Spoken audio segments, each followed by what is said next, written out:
Ray Manning, I'm race officer for the Lowry Bay annual 24-hour race. The 24-hour race is an enthusiast race. It's not the everyday race where you go out for 1 to 1.5 hours and do about 7 nautical miles. Most boats were doing between 70 and over 100 nautical miles during the 24 hours. So it's quite a lot different type of event to the sort of yacht racing that most sailors will participate in. The race is scheduled to start on the Saturday at midday and finish on the Sunday at midday. We have opportunities to start late or to pause the race or even finish early, but we do have a rule that says the race wouldn't be less than 12 hours. And we'd only change the time we started or pause the race or finish early if conditions were such that they were too heavy for the boats to comfortably sail in. We don't necessarily shorten the race just because it's light. My name is Theo Muller. I'm the skipper of Freedom, and I'm also the race director for the 24-hour endurance yacht race. Event, the 24-hour endurance yacht race, it's a reasonably unique event. It's never been done in this style before in New Zealand. So effectively we are sailing for 24 hours. The yacht I'm on today is Freedom. Freedom is a 40-foot Haag steel. She's a bit heavy for today's weather, I guess. We would like to see a few more knots of wind, but it's going to be a very pleasant day, I'm sure. This race is something that, apart from the competitive nature, also includes a large fun element. So I'm sure with the team that we've got on board, we're going to have fun, and it's going to be great.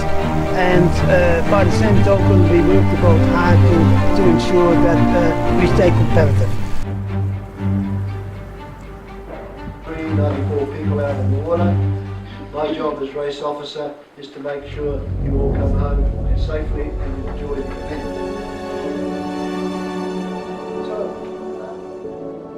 My name's Edward Cox. I'm the skipper of Pulse. She is a Nolex 25 trailer sailor, so she'll be one of the smallest boats in the fleet today. The 24-hour race, in my view, is a fantastic initiative for the club. It's a brilliant event. We loved it last year. It's an opportunity for boats like us that wouldn't normally go offshore to sail, keep sailing and sail all through the night.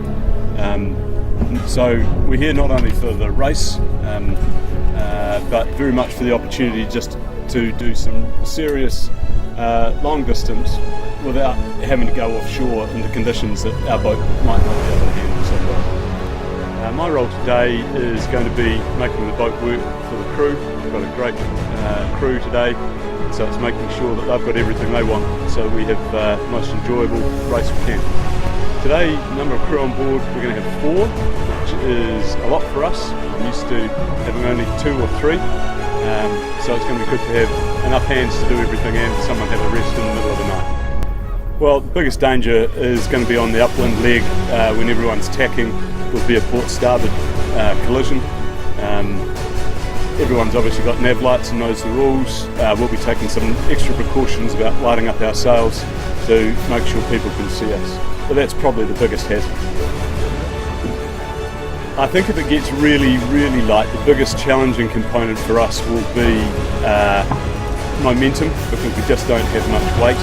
In terms of the sailing conditions today, I wouldn't mind it if it was slightly stronger, but not much. We're pretty much in the Goldilocks zone for a boat like ours. Not too strong, not too low.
10, 9, 8, 7, 6, 5, 4, 3, 2, 1.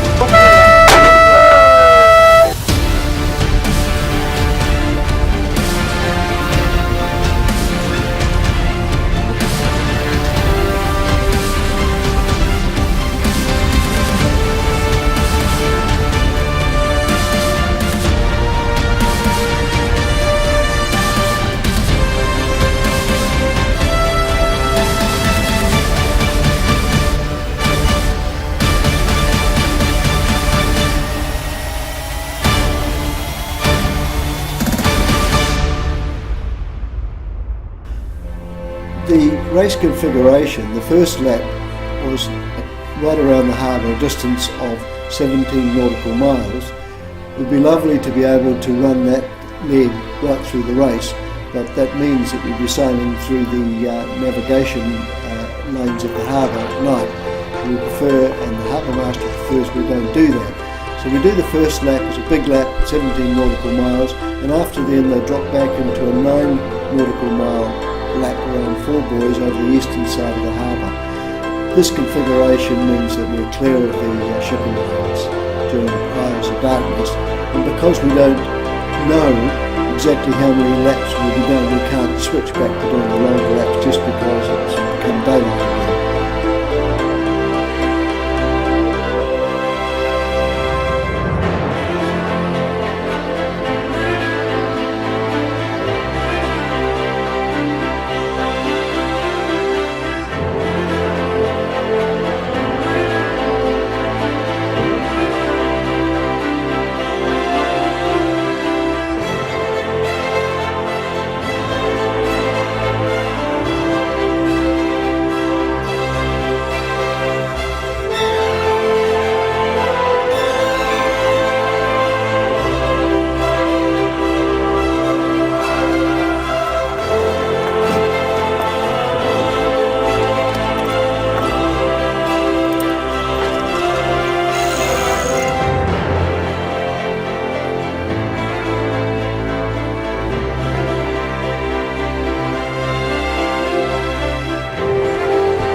The weather forecast is actually turning out to be exactly as per the forecast yesterday, and as we advised to the sailors this morning. It was to drop off in the early evening, which it did, but it did start to pick up again from about 7:30, 8 o'clock. And they've had nice breezes all through the night. It was probably going to strengthen a wee bit between now and finish time at midday on Sunday. So we're monitoring the results, and it looks to us as if there's 4 or 5 boats which are very close. Of course, it's early days, there's still 8 hours to go before the race finishes, but it looks as if it could be any one of 5 boats and maybe more. Certainly some of the slower boats are catching up in the last few laps, and we're predicting a result from 8 hours forward, saying, gosh, this looks tight. We've made it through, and we're finally in the daylight again, and we're getting on some coffee because I think we're all a bit in need of it. I went to sleep between lap 3 and 4, so I went to sleep at 5:30 and I woke up at 7 o'clock, so an hour and a half of sleep. And That's why I'm in top form this morning. Tell us all about all the sleep you got, Carl. I got heaps. Well, I went in for a little bit of a kip. It was supposed to be a bit of a kip, but I think I slept for about 5.5 hours. It was really good. I think I almost fell out at some stage. Well, my hat was on the floor, so I got to borrow one. So this isn't my personal style usually, but I'll rock it. So this year, the race has been a month earlier, so it's been warmer, which has been nice overnight. And it's been good competition. The boats have spread out a bit as the time's gone on, but it's been pretty good. Oh, the experience so far has been fantastic. This is our second 24-hour race, and it's been a great day, great 24 hours. The most challenging component is definitely the crew.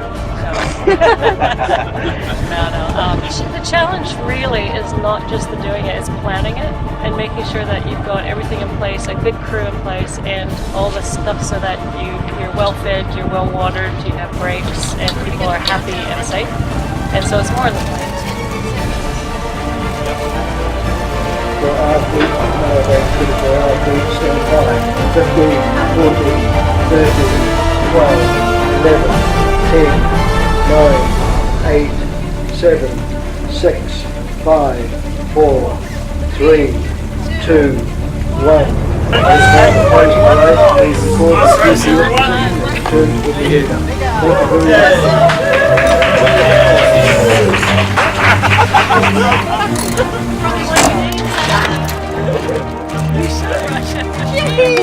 Thank you very I'll bring it down.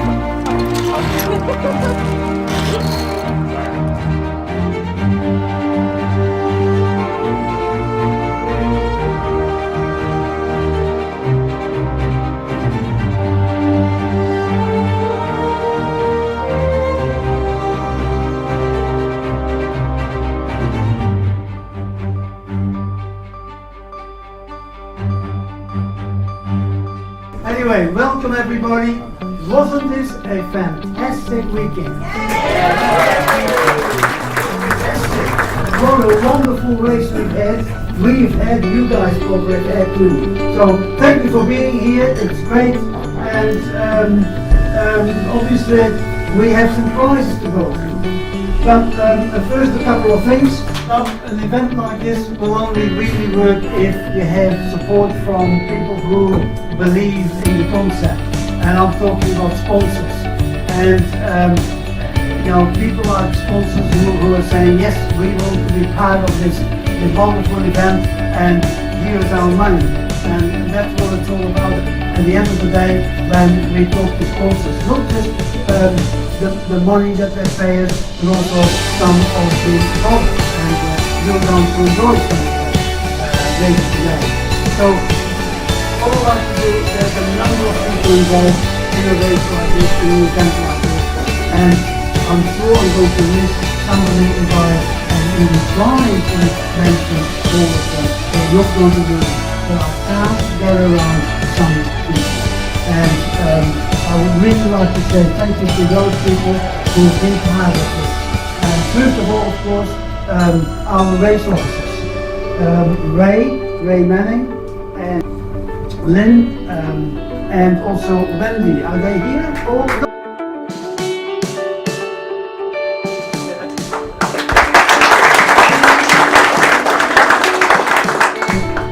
I'll have to hand it over to Ray. Ray, it's up to you now to talk a little bit about the race, and of course we are coming to the main prize giving, and well, who knows what the outcome is going to be.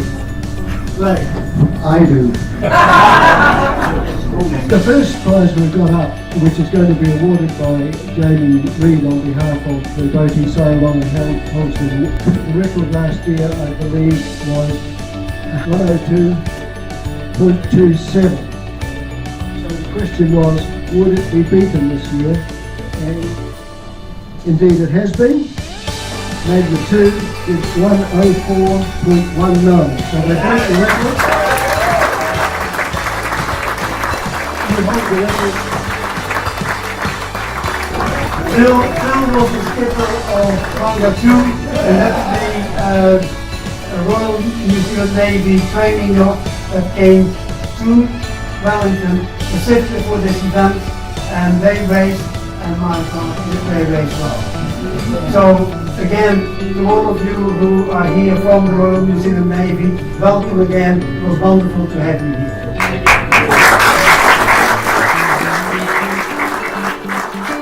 You've got to listen to how close these distances were. The following distances of the 5 boats were 138.7, 138.73, 139.09, 140.83, and whoever's going to win with 142.56. So they didn't have much of a mark. Correctly, that's what corrected distance is. So who was fifth? Pulse was fifth. Pulse.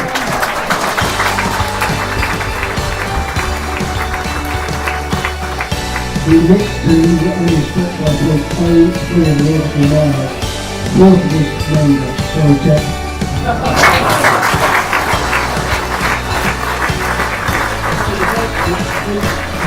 These are 2 by 0.03 of the nautical mile. It's the same person who got third last. Madness.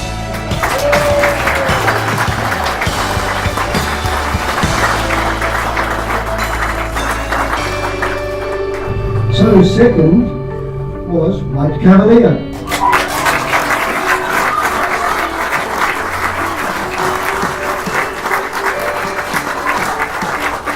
I guess you know that the winner by less than 2 nautical miles and corrected time was the same as the winner last year, Extension.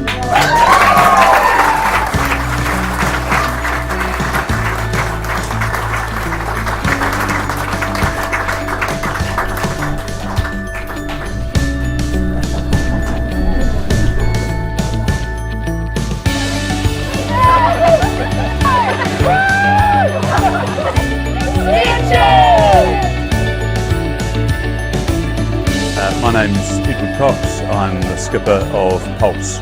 Well, the 24-hour race is a really unique opportunity for people who wouldn't normally get to go sailing for 24 hours to just basically to keep going and not have to stop. And so it was 24 hours of just great racing. It was really good fun. So I have another involvement in the race in that my law firm is a sponsor of it.